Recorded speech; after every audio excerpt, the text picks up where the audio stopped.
Welcome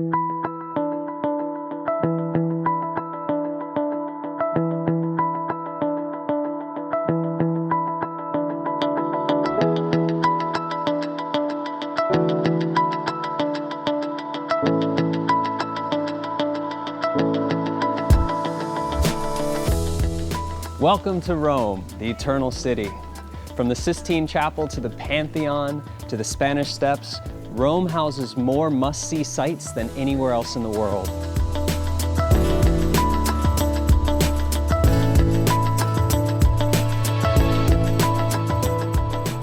We're here continuing this tutorial to talk about balancing the perfect amount of natural versus artificial light using ancient and beautiful architectural sites. So Rome has become my favorite city in the world, and I've been traveling here multiple times a year since 2009. So I like to think that I've really helped establish my greatest portfolio of work in Rome. This has really become my comfort zone in photography and one of my favorite places to practice. So with this tutorial, I really wanted it to be an all-encompassing tutorial about all of the different types of architecture around the world.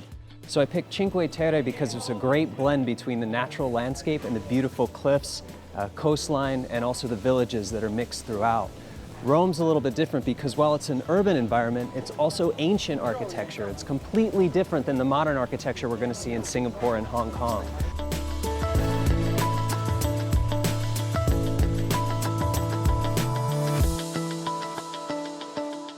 So Rome is really a unique city for photography because we have these great old iconic buildings that are lit beautifully at night. And during the blue hour, we get that great blue color in the sky that perfectly complements the warm lights on the city in the foreground.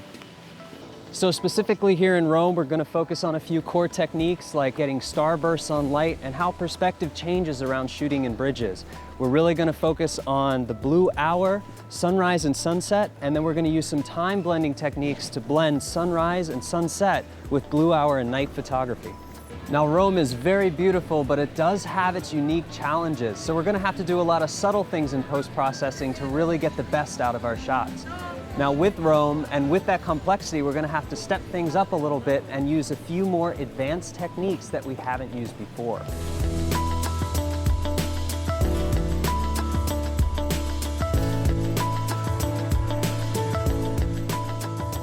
I couldn't be more excited to be back in my favorite city in the world. Rome is going to be really exciting. I can't wait to get started. Let's go get some shots.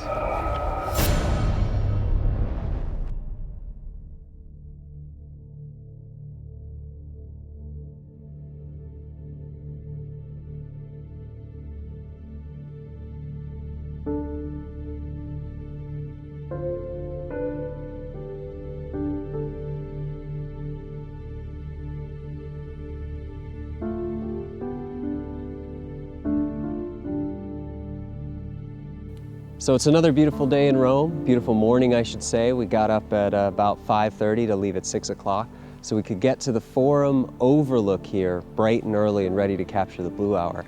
Now behind me is probably one of the most famous overlooks in all of Rome, and it overlooks the entire old Roman Forum, all these old columns, all the way back into the end, into the distance. You can actually see the Colosseum.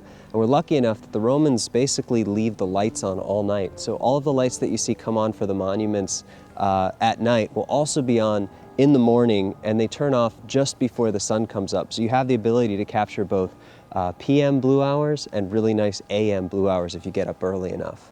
Morning blue hours are a lot different than PM blue hours. Not just that you have to get up early, but you have to arrive before the blue hour begins. At nighttime, we can get there at sunset and we can watch the blue hour turn into the moment that we really want. But in the morning, we have to get there sometimes at full dark and set up in the dark, so it can be very hard to see through our camera. What I usually do if it's really dark when I arrive is I'll set the camera up the best I can, looking through the viewfinder and the LCD, and I'll take quick shots at high ISO in the dark until I can get my composition just right. Once I have my composition locked, I make sure everything's focused, set up, and ready to go. Even if I have to do 30-second exposures, at least I've tested everything so that I know I have exactly what I want. So this is the first time in this tutorial where we've actually shot a morning blue hour into the sun. So the brighter the sky gets with the sun coming up in the background, the more it washes out the colors and lights in the foreground. So it's a really fine balance to find the right blue hour. So what we're gonna have to do is shoot all the way through the event from very, very early when it's really dark, all the way to when the sun comes up. And then in post, what we'll do is we'll look at the frames to figure out which one has the best balance between that natural light from the sky and the artificial light from the foreground. When I first arrived, there was this really nice clear spot in the sky that stretched all the way to the right, past the end of this scene that I wanted to capture. So I set up this camera, the Nikon D810, to capture a really wide scene. Now, since it looked like the clouds were going to start drifting to the left pretty rapidly, I decided to set up a second camera as well to be able to capture a tighter composition. And I decided to use a clamp, which is a perfectly secure way to get my second camera to capture something without having any vibration. It also gives me more room to move around here freely and not block anybody else who would happen to be here shooting today. This little clamp made by Really Right Stuff is probably my favorite piece of equipment that I own. I use it in so many different scenarios, not just when I need a second camera and I have a perfect railing to clamp it to, but I also take it into places where tripods aren't allowed. The other thing that I really love about it is I can take the clamp plus the TFA01, those little tripod legs that I have, and I can swap that little ball head between the two. So I always carry the clamp, the tripod legs, and an extra little ball head no matter where I go. This morning we're really lucky. We're actually the only people here, which is really rare. I think it's just because it's the winter time here in Rome, which is the extreme off season. So it's kind of a treat to have this whole place to myself in the morning. But basically, camera one is doing a wide shot because I want to capture the sky, just in case the sky starts to open up, if there's any color back there from the sunrise, or that window starts to stretch out and give me a nice composition in the sky, as well as the foreground. Where this one zoomed in just a little bit tighter, so it still frames a portion of the Colosseum way in the background, these columns which are really important, but it cuts off a little bit more of that dead space on the right. The only thing that's really good to make sure that you do not do with a composition like this, since you do have a little bit of threshold of movement from left to right, is make sure none of the important elements are being obscured by other elements. So as I move to the left and right here, these columns in the foreground will move because of the parallax. They possibly could cover up maybe a church back there, or the big arch, these beautiful arches. So if I moved a little bit more to the left, the columns might cover up the arch, and vice versa. If I moved a little bit further to the right, the other columns might start covering up the arch. So I position myself right in the middle so I kind of have a little bit of everything without anything important covering up anything else. I feel this is a really good distribution of the parallax for the shot. Now, since I am shooting into a bright sky, I have to use a little bit of bracketing to be able to capture the sky and all the details and the highlights, as well as pull out the extreme shadows, because this is a scene that does have extreme shadows as well. So in the beginning, when I first got into the blue hour, just after it stopped being too dark to shoot, my main exposure was about 30 seconds at f8. So instead of enabling bracketing in the normal 1 under or 1 over, I decided to bracket 1 under so I could expose for the highlights and still get the full 30-second exposure. As the scene started to brighten up, I just went ahead and enabled the normal exposure bracketing of -1 and +1 so I could also compensate for those shadows. For a scene like this in the post-processing, what makes it difficult is we have extreme light coming from the sky, which is extreme natural light, and then we have a very small amount of light from the artificial light. So these columns are lit, some of the temples, the arch and everything is lit with a yellow color. Now usually all yellow on objects, if you have yellow casting on yellow, can be a big problem, but in this case yellow can really complement the blue of the sky. So what I'd like to do in post probably is warm up the tones in the foreground and use them to complement the tones in the background. The difficulty with a shot like this, since there is a minimal amount of light in the foreground, is finding that balance of light and dark. How much do we push those highlights, the objects that are lit, and how much do we pull up the shadows in those dark areas without making it look fake? So we have to find a good balance of how dark to leave the shadows or which details to pull out of the shadows so they help complement the natural light that's in the sky and also the artificial light that's already there in the foreground. So this is something that we're going to have to experiment a little bit in post-processing to find the right balance. In my photography, I really enjoy using the contrast of warm light against cool light in the background. And that's good because Rome has a lot of those examples. But it looks really nice when you have something warmly lit, nice tones of yellow, against a really beautiful crystal blue sky. So that's something I try to really take advantage of here in Rome and in a lot of parts of Europe. The background in this video should look very cold, coldly white balance basically, but there are these yellow lights just beyond me on this building here that are illuminating me. I also have one little panel light that's warm on me too to correctly expose so that you guys can actually see me and hear me at the same time. So this is basically a similar situation to what I'm going to have to manage in this scene, with the foreground, me, being very warm, and the background, everything over there, being very cold.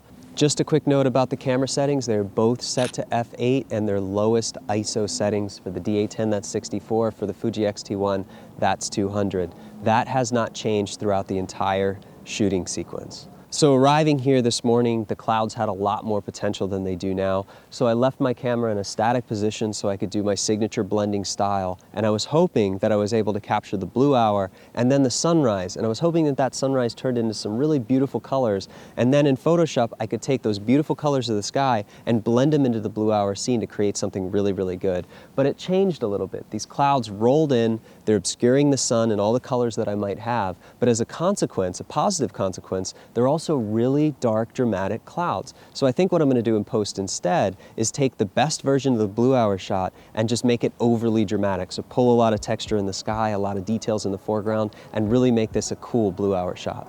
So now it's time to take it into post and see how we can make it into a great photo.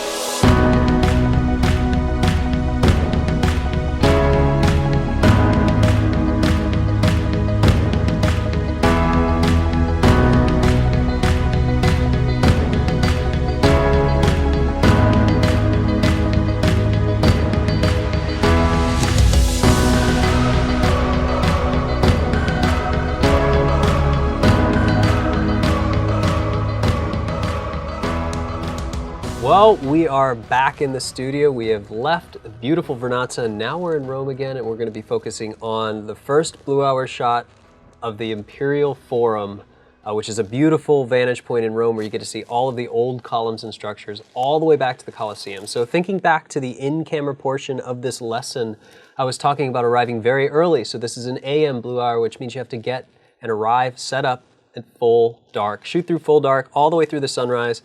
In this case, it was severely backlit too, so it washed out some of the foreground. We're gonna have to do a few things in post to mitigate some of that yellow wash color that happened and some of the backlighting. Just have everything have a beautiful tonality all the way throughout the image from foreground to background. So let's go ahead and get started.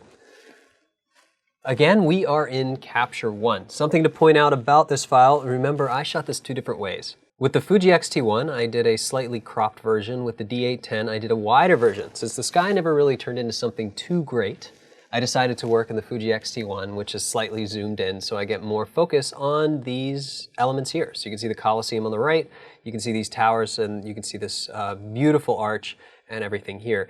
This is the neutral exposure. This is basically straight out of camera, and you can see that the sky is really blown out. We are losing the sky, we are losing the column. That's not good at all. We can see the shadows here a little bit better, or more dark, but we can see the highlights are a little bit better, but you can see that we're still losing a little bit of the sky. So we're gonna have to do a couple things here. We're gonna use two of these exposures. This one we don't need at all, but this one actually shows how we're getting some of that atmospheric haze, and some of that backlighting is actually causing hazy background and less clarity overall. The first thing we're gonna do though, is we're gonna take the shadows layer and we're gonna go ahead and adjust for the highlights, see if we can get any of this sky back. But before we do that, I wanna point out that since we are using Fuji X-T1 files, there is no distortion or vignetting. It is all removed inside the camera. It's done with an algorithm inside the lenses, so you never have to worry about that. So if you're using Fujifilm cameras and lenses, leave this to 0. You don't need to change it. You can see that it doesn't have any sharpness fall off whatsoever. They make great cameras and lenses. Let's go right to the adjustments here. Let's say that this is going to become our base exposure. So pretty obviously we're going to have to crank up the shadows a little bit just to compensate because they are very dark. Second thing I want to do is pull those highlights down. You can see by pulling those highlights down helps a little bit. I'm actually picking up some of those purple hues and the subtle details back there. I don't have anything else that's blown out except for this area. So what I'm going to do is pull down the exposure a little bit to compensate. Really what I want to do is get as much of the detail of the sky back, and I want to pull the shadows out. So this is cool because I'm not going to use this entire layer. I'm just focusing on the sky. I've gotten some of the details back in the sky that I wanted. And now I'm going to use this layer, and that's going to take precedent in my foreground. So let's adjust this one too. We can push this a little bit further in the shadows so we can go a little bit brighter a little bit brighter than this one. So this one's going to be replaced with this one in the foreground. Now, I'm just going to go ahead and do all this first. The reason being is we have some important things to take care of here in Capture One before we take this into Photoshop. Usually I'd go right into Photoshop, but clearly there's some yellow color cast going on here. What I'm going to do is go back into the Colors panel, and I'm going to do two different things. First thing I'm going to do is adjust the white balance to cool it off.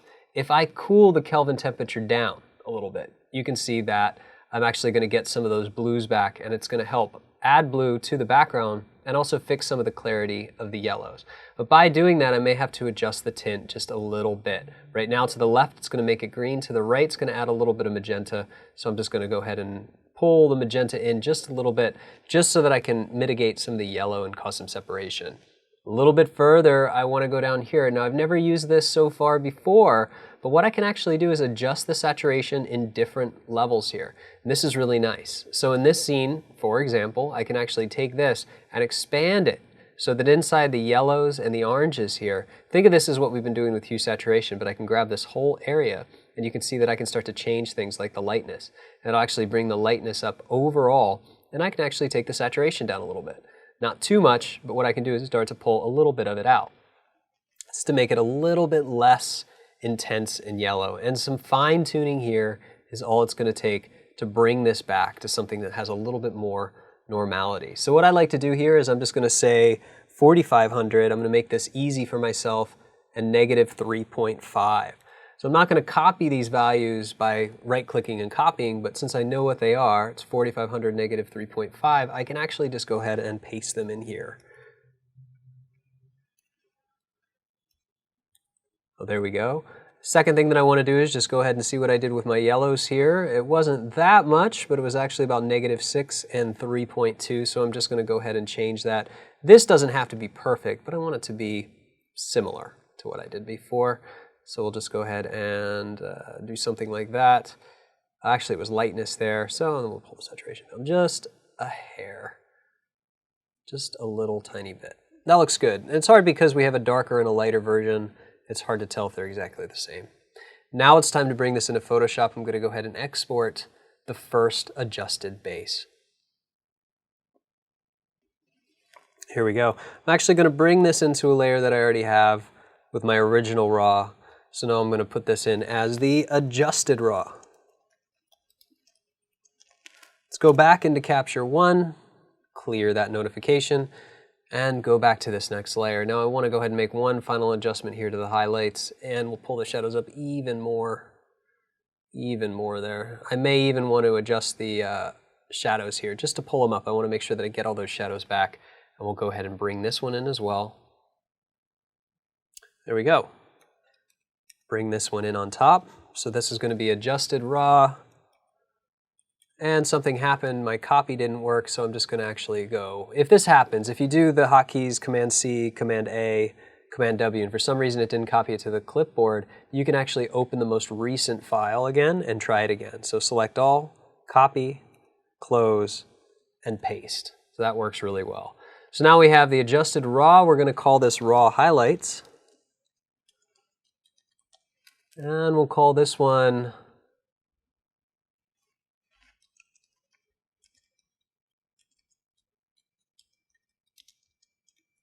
shadows. First thing I'm going to do is actually figure out how much of this I want to blend in. It doesn't have to be 100%. You can see it's itself over a version of itself.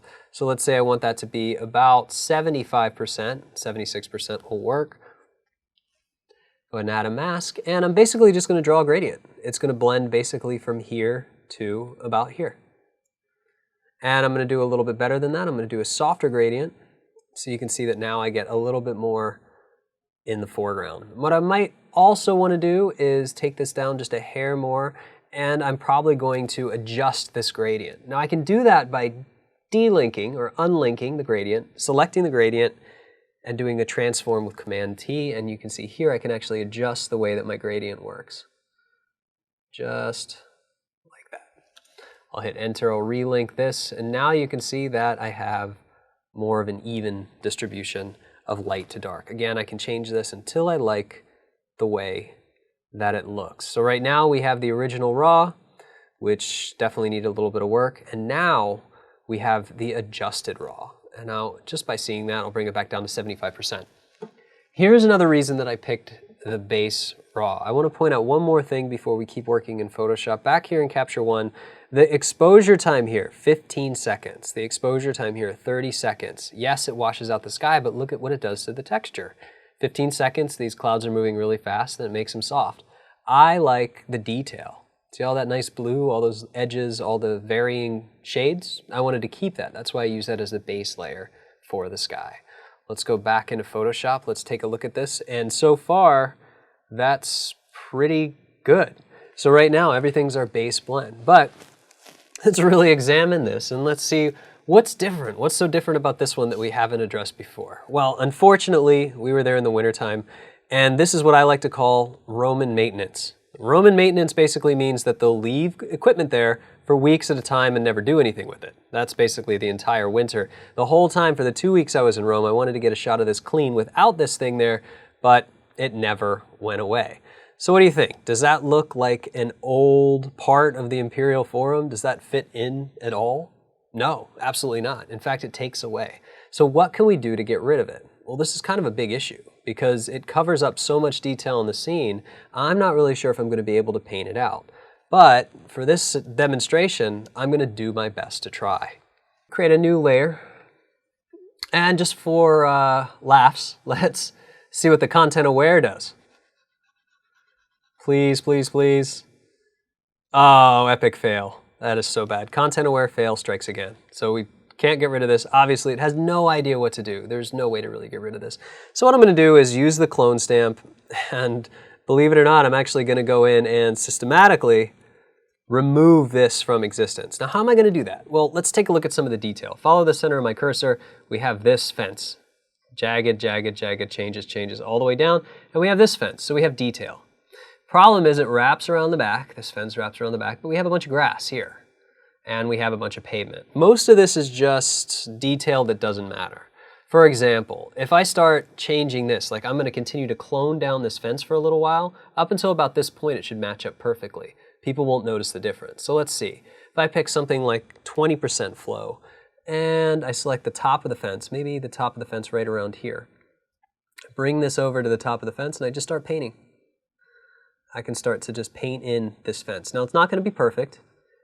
But think about this. Even if it's not perfect, it's still better than this thing that's sitting there in the Roman Forum. Nobody wants that in their portfolio whatsoever.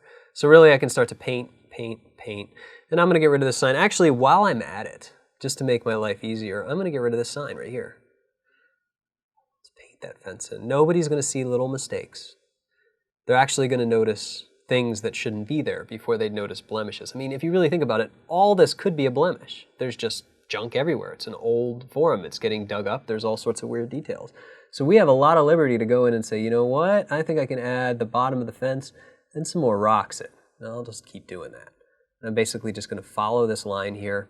I'm not going to worry too much if the fence posts don't line up or the fence doesn't line up. I'm just worried about creating the ground. Little bits at a time. Nice thing, if I screw up, it's on this layer. I can delete it. Nothing is baked in as of yet. Let's take a break. This detail is very difficult. I have to keep going, basically. Keep recreating areas that didn't exist before. So here's a good example where I can say, all right, here's a corner. Basically, the corner meets the fence here. Here's another corner right here where the fences meet, and I can just keep going. I can keep blending this fence in. Be very careful not to go too high up because I don't want any of the top of that. But again, I'm just going to keep adding that fence. It's okay. We'll get rid of the overlap in a little while. These duplication areas are pretty easy to get rid of. I'm just going to clean it up a little bit. We'll address that again in a few minutes, basically. But I'm basically just covering my own feet here. All right, that looks good. Let's take a break, though. Let's pick texture that doesn't matter. Here's texture that doesn't matter. Rocks. Rocks don't matter. Sorry, rocks. You don't matter. You really don't. Pavement, easy, easy. So basically, a lot of this is very difficult, and some of it's easy. So what I like to do is jump between difficult areas and easy areas. But really, nobody's telling me that none of this could be here. It could be here, really. Nobody knows if it's not. So really I can get rid of this, I can get rid of this. Now here's where it starts to get fun. Well, let's pick a corner here and go down to this corner. Actually, yeah, we need to pick this corner here. Go down to this corner. And what I can do is just go ahead and click. Once I click, it's going to follow me. It's basically going to follow that edge so that I can just paint in that clean edge. And guess what? It's going to paint in this new corner here too. And follow the top of that fence all the way down into those rocks that I've already created. So we're doing a pretty good job so far, starting to get rid of this. Now we need to start attacking it from the other side. We'll attack it more from the other side here. Same thing, I have this corner. I'm going to move to this corner, click, and then I'm going to be able to go ahead and paint in and out this fence. May lose some of it, which is okay, because again, it's a lot of detail. It's sort of endless details that we don't really have to have look perfect. The little benefit of this being old Rome is that it doesn't have to look perfect. I'll fix any problems that I created myself. Very easily just fix these problems so that I have a fence. This kind of stuff here is really easy. You can see here I can always grab this. Try to line edges up. Line more edges up. Get rid of more of this. More of this. And there's some detail. So we've gotten rid of most of it. Let's get rid of this.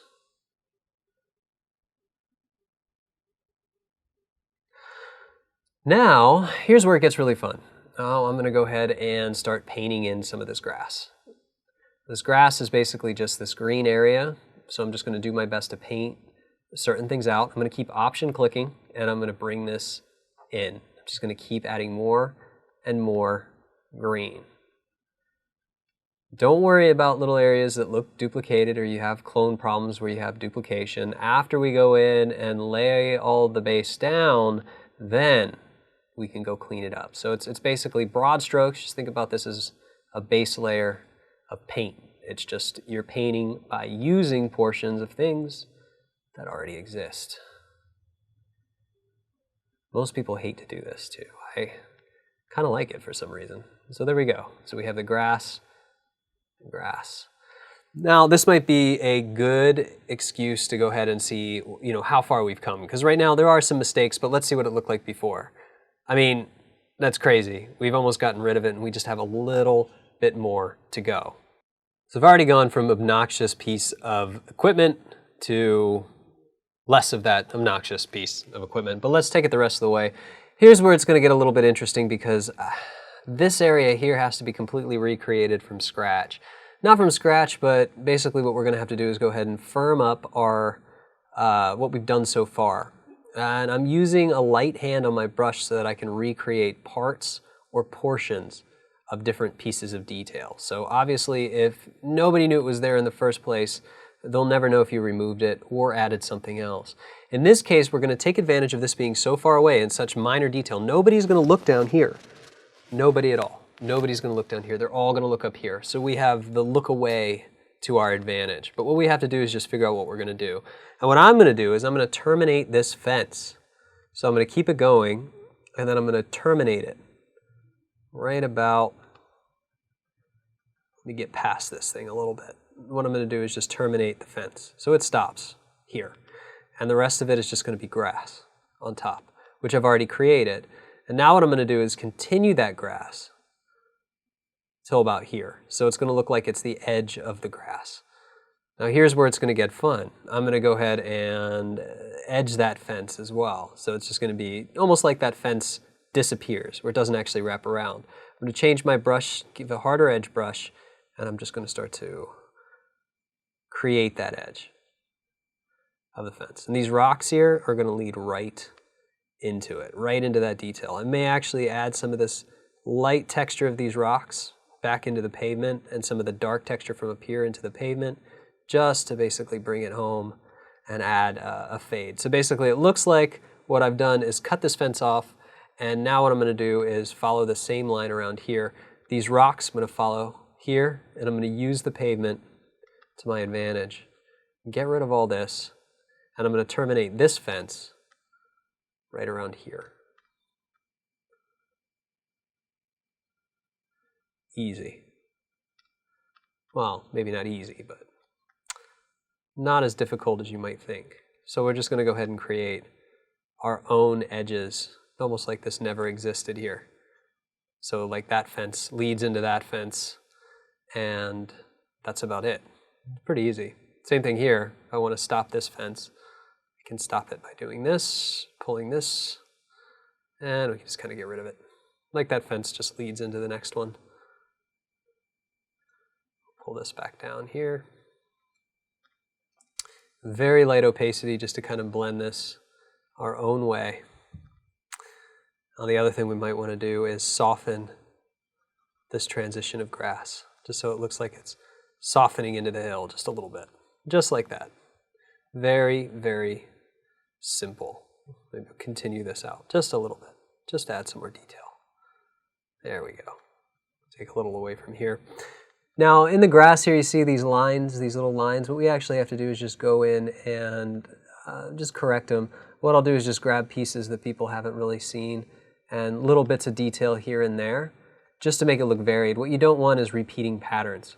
So after you lay down the base, foundation here, we're just going to get rid of repeating patterns. Here, repeating pattern.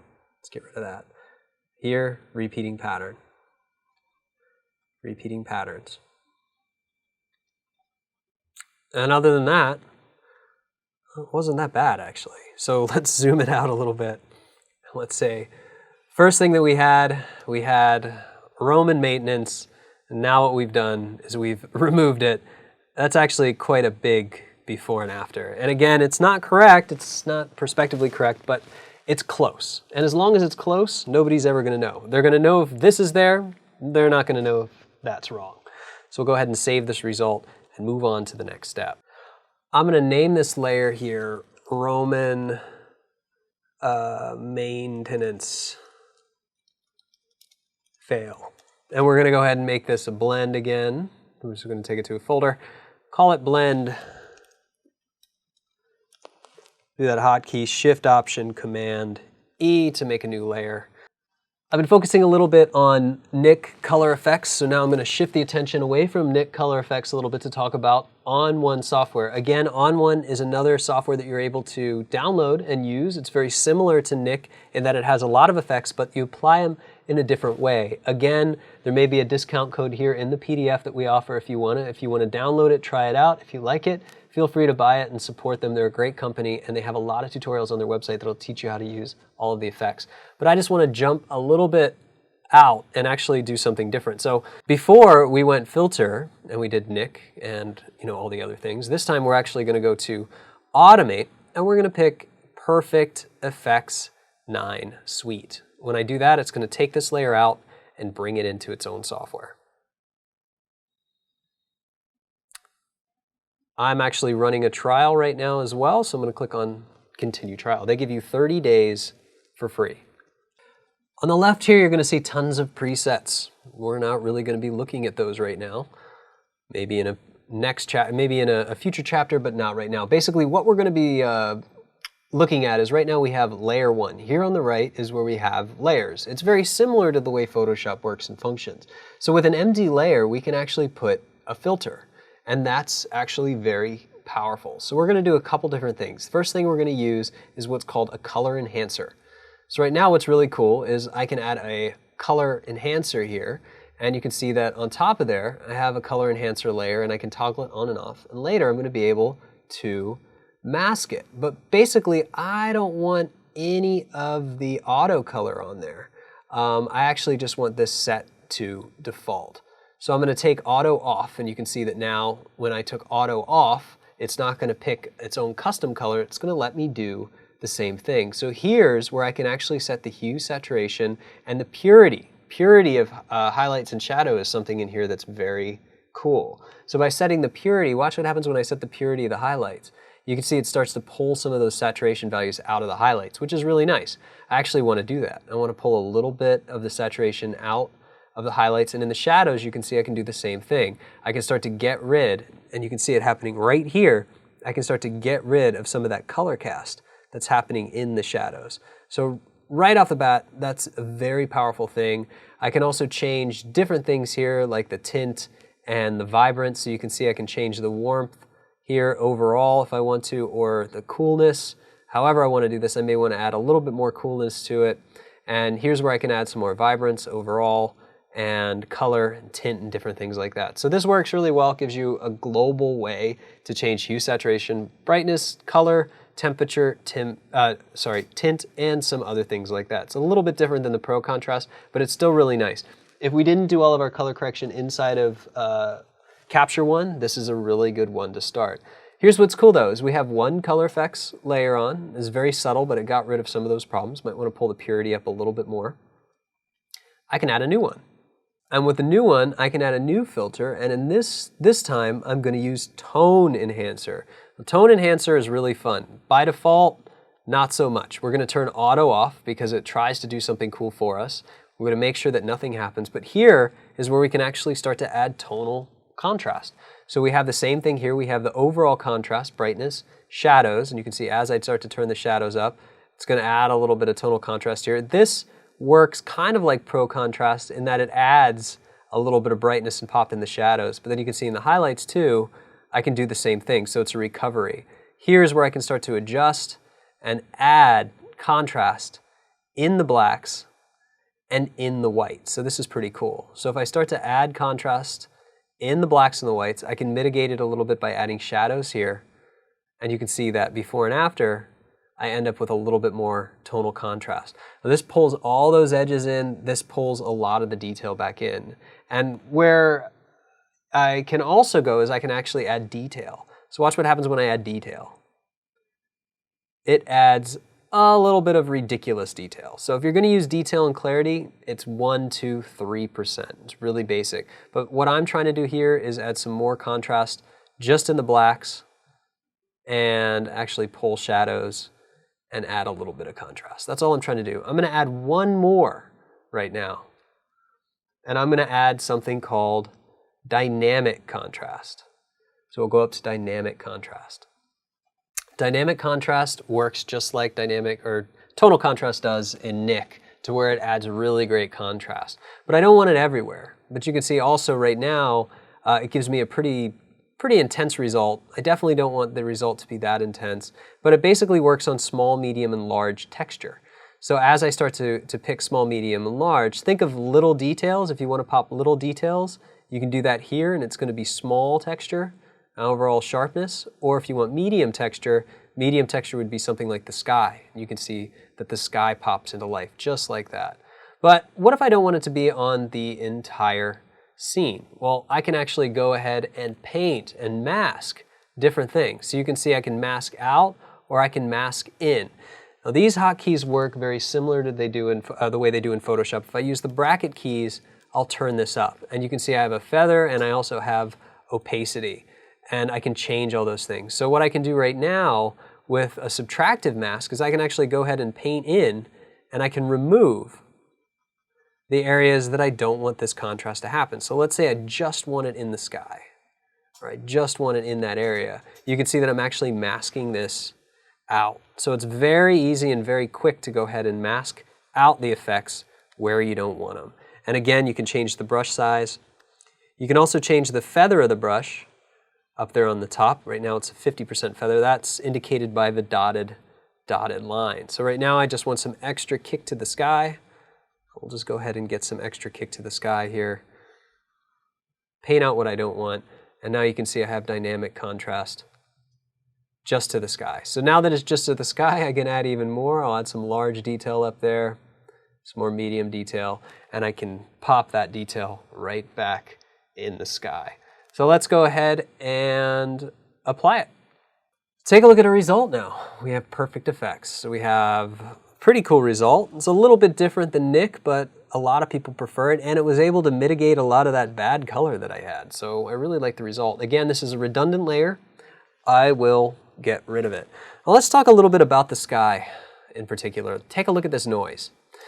Anytime you add contrast in the sky, you're going to get issues. You're going to get more noise. That's just a given. So what can we do about that? Well, let's try one more thing. Let's go back into Perfect Effects and let's see if there's any way that we can remove this noise. So we'll go ahead and do a File, Automate. We'll go back into Perfect Effects 9 Suite. Go up to filter here and I'm going to select noise reduction. Noise reduction is pretty cool, but we're going to have to zoom in a little bit to see what's actually going on. I'll go to my loop view and you can see now it's going to have to redraw the preview. While the preview is being redrawn, we'll go ahead and change some of this. So right now we have noise reduction, we have subtle, blue sky, color noise only, mobile, moderate, shadows only, strong. I leave it by default and I just change it to taste. So basically what I'm going to do is find the right balance here of luminance until that noise starts to go away in the sky. I can toggle this on and off so I can see that detail disappearing. Now again, you always have negative benefits of softening things because when you soften something, I'll wait for this to redraw. You can see that if I turn this on and off, I also lose those details in this object. So that's really bad. I can try to recover some of those details here by just pulling them back. So I have to find a good balance. I want to get rid of most of the noise in the sky, but I also want to retain some of the details in the foreground. And that looks pretty good. That's gone from this to this. We'll crank it up a little bit more and I'm going to show you guys a way to fix this and use it selectively. So if you want to use the noise reduction here, that's how you use the noise reduction. Those are the basic options that you have. And let's go ahead and say apply one more time. All right, look at that. Perfect effects. You can see that the noise reduction, it looks okay, but I'm losing some of the rich detail in the foreground. I really don't want that. I like all the detail that I have in this column, and the sky reduction, the noise reduction, while it looks good in the sky, it gets rid of all that, makes it nice and soft and clean again. What I want to do is create a custom channel for this to exist in, and we're going to do that using a new technique.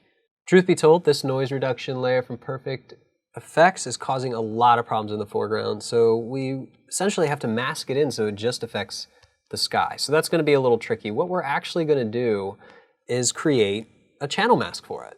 Luckily, if we go into the channels here, if we look at our different masks, you can see that blue pops that sky against that background. And basically what I mean by pops is you can see the foreground here has a lot of darkness to it, and then there's lighter shades in the background. So what I'm going to do is what I call a channel selection. Not a luminosity mask, this is going to be a channel selection. Start by duplicating the blue layer. The blue layer, as a blue copy, I can load curves.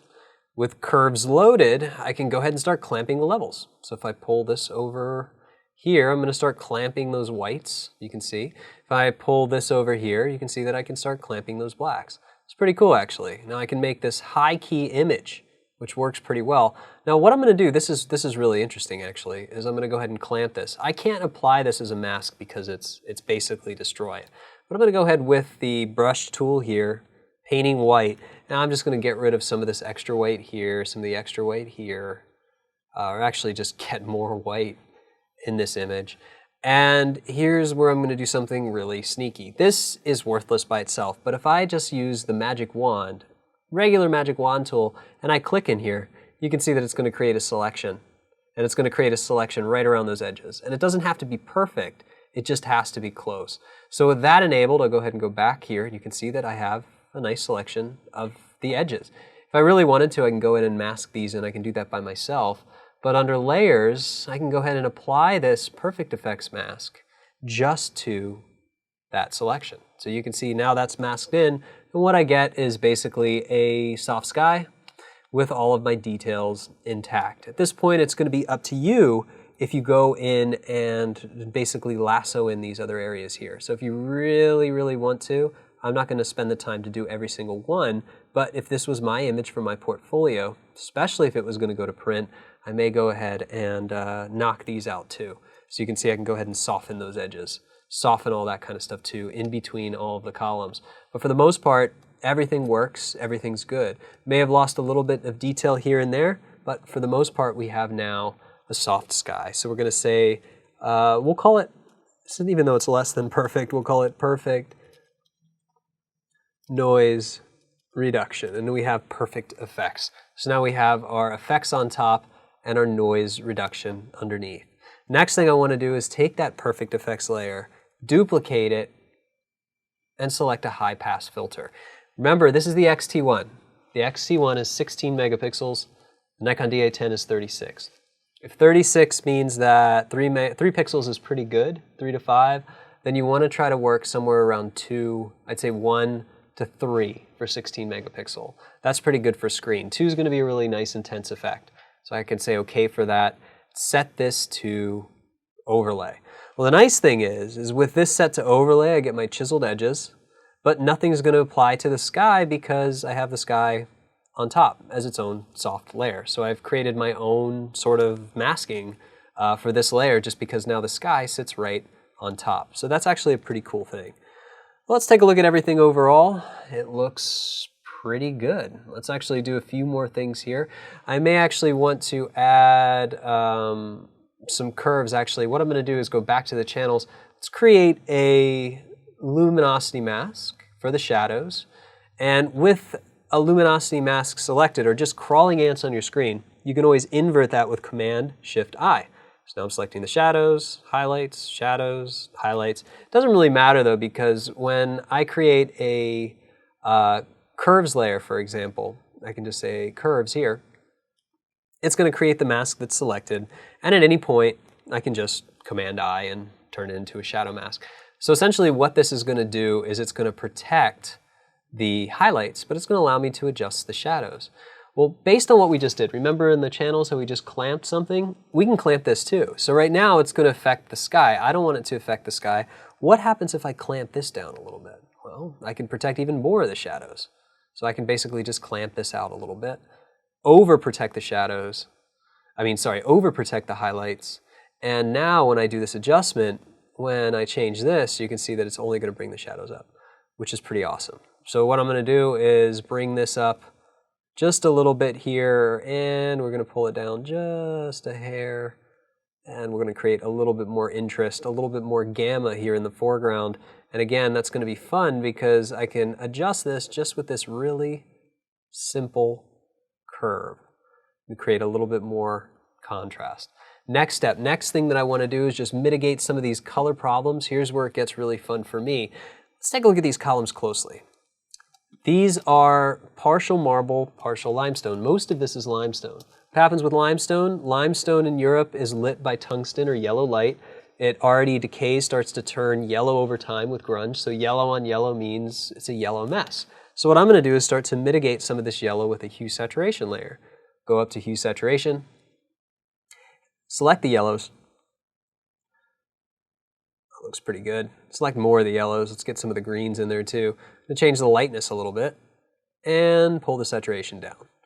So far I've desaturated most of my image. Let's black that out. Let's do it selectively. So let's say I want to add some white to this. I want to take away some of that light. Let's pretend that Rome used clean white lighting instead of this yellow lighting. Let's just go ahead and remove some of that.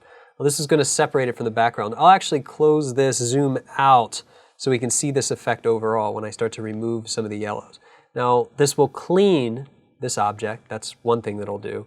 But it'll also separate it from the background. So it's separating it away from a yellow object that's behind it, just by doing that very easily. This is also what I like to do. Here are these columns. This is marble. Parts of this is marble. Most of this is marble, actually, but it's different types of marble. So what I can actually do is go in, and you may find this really interesting, but I do this all the time. I'll pick like 30 here, and I actually will go in and paint out yellow in certain things. So by doing this, I am accentuating the fact that this is indeed clean white marble. All of this here, this marble is actually different stone composition than the marble around it. You can see these panels here where they have all the old Latin writing. That's also different yellow, different yellow, different yellow. So what I'm doing is creating layers of color separation. This is the kind of stuff that I do all the time towards the end. It's that last 5% of an image where you can make it from good to great, but also test your color skills. What should be, what tone, and what shouldn't be. So here, in any case here, I can go in, take these columns down, pull some of the yellows out just to create some separation, but I can also decide where to pull it out everywhere, here. So I can say, well, you know, let's remove all of that color there. Let's take that out. Let's work on this column. Looks like this area was a little bit more white than the other one. How about the statue here? A little bit of that. We're basically just painting color. It's not that we're doing something that's dishonest to the image. We're actually fixing some of the color tones that didn't pick up in camera. So I can even clean these up a little bit. That might be a little too much, actually. Sometimes we want a little bit I'll go ahead and undo that. And here's a good example of, there's a lot of yellow. Let's take a very light-handed brush and just kind of remove a little bit of it here. And this is all done to taste. One other thing, now that we've removed some of the yellows, we've changed some of this, created more separation, I'm also going to add a layer, and this is going to be a simple fix. It's actually going to be a photo filter. And I'm going to select a green one. If I can find green. There's green. And I'm going to turn it up a little bit. And this is so that I can add some green into the grass. So the other thing that happens, greens get separated from yellows. There's not a lot of distinction because it's the next one over on the color wheel. So if I actually just start painting subtly green here, I can actually separate the green from the yellow. And if you look at this very closely, it's going to be subtle, but if I turn this on and off, you can see that I'm actually getting some of this green grass. So back here it'll be a little bit more evident. I can actually paint in, this was actually green, like it was actually turf. All this area here, since it looks mostly yellow, I can add more green, more green, more green. This is just basically separating tonality. It's what I call color separation. That grass that we painted in, a little more green. This grass here, we can mitigate some of the yellow. We can mitigate some of the yellow light by cleaning it. We're cleaning the yellow light, making it green. We can add green back in here. These are small things that we do. Small things. And they all add up to something in the end. Again, you can turn this up and down. Since it is a selection, you can either add more, which would be too much, or you can take it away. Usually somewhere around default 25 or 30 seems to do the trick. Let's take a look at our result. Last thing I'll do to this image, I'm just going to add some contrast overall. Overall contrast. Not going to use brightness and contrast, but I'm basically just going to bring up the midtones a little bit. Now midtones, if I say gamma boost, midtones, that's what this is. Quarter tones would be up here. So what I really want to do is I want to protect the highlights but bring the luminosity of the image up a little bit, and I want to protect the shadows a little bit, but drop them just a hair while I do it. It's going to be subtle, but it basically adds that extra little kick while protecting the highlights and shadows. And I'll zoom out to take a look at this as a whole. So now that we have some nice texture in the sky, it's softened, it's almost ready to print. There's no issues with it. This is a mirrorless camera, it's really easy to keep clean. I know there are no spots on the sensor. Now let's take a look at how we started. Here's where we started with the original RAW. Pretty nice straight out of camera. You can see it's got some dark problems. A beautiful scene, has a lot of potential, but with a little bit of work and a little bit of Photoshop, we were able to take it from something that was already really nice and make it look even better. Blend everything in, protect all of our highlights, and add texture, dimension, color separation, detail, and we're even able to selectively remove the noise from the sky without softening anything else in the image. And probably the most extraordinary thing that we were able to do here was remove that silly little thing that was plaguing me the whole time I was in Rome. Well, that wraps it up for this lesson. It's time to learn something new, and I'll see you guys back in the studio later.